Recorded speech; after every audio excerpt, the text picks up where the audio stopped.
शराब नीति मामले से जुड़े मनी लॉन्ड्रिंग मामले में दिल्ली के मुख्यमंत्री के खिलाफ मुकदमा चलाने के लिए ईडी आम आदमी पार्टी को एक कंपनी के समान मान रही है। इसके साथ ही सीएम अरविंद केजरीवाल को कंपनी ने सीईओ के रूप में जिम्मेदार ठहराया है। एजेंसी ने उनकी हिरासत की मांग करते हुए शुक्रवार को यहां एक विशेष अदालत से कहा था कि इस तरह आपने अरविंद केजरीवाल के माध्यम से मनी लॉन्ड्रिंग का अपराध किया है। एजेंसी ने कहा कि इस प्रकार अपराध पीएमएलए के धारा 70 के तहत आते हैं। पीएमएलए की धारा 70 कंपनियों की तरफ से किए गए अपराधों से संबंधित है।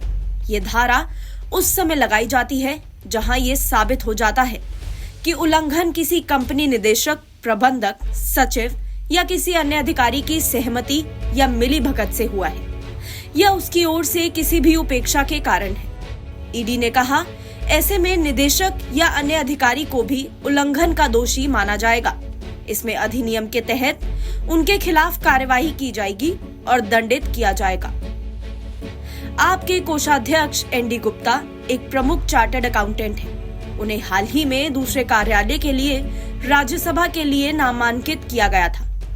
गुप्ता ने ईडी के जांच अधिकारियों के सामने कहा था कि केजरीवाल राष्ट्रीय संयोजक, मुख्यमंत्री और सरकार का मुखिया होने के नाते पार्टी के फैसले लेते हैं, साथ ही नीतियां भी तय करते हैं।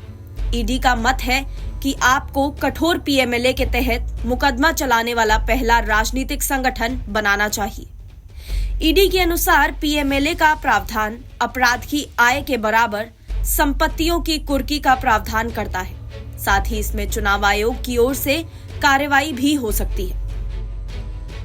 एजेंसी ने स्पष्ट किया है कि कंपनी का अर्थ किसी भी कॉर्पोरेट निकाय से है और इसमें एक फर्म या व्यक्तियों का अन्य संघ शामिल है और किसी फर्म के संबंध में निदेशक का अर्थ फर्म में भागीदार है।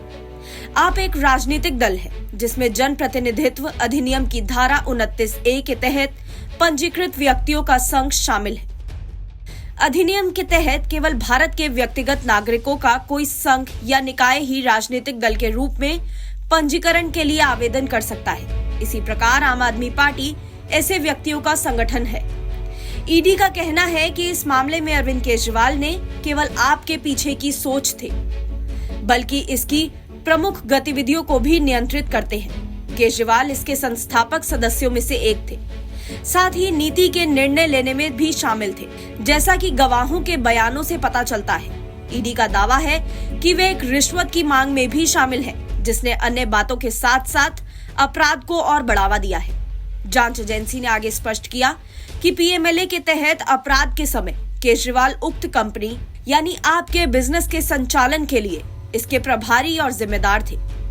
एजेंसी ने कहा कि इसके लिए न केवल आप बल्कि केजरीवाल को भी अपराध का दोषी माना जाएगा। ऐसे में पीएमएलए की धारा 70 के तहत मुकदमा चलाया जा सकता है और सजा मिल सकती है। ईडी के अनुसार केजरीवाल को पीएमएलए के उल्लंघन के बारे में पता था। उन्होंने इस तरह के उल्लंघन को रोकने के लिए कोई प्रयास नहीं किया।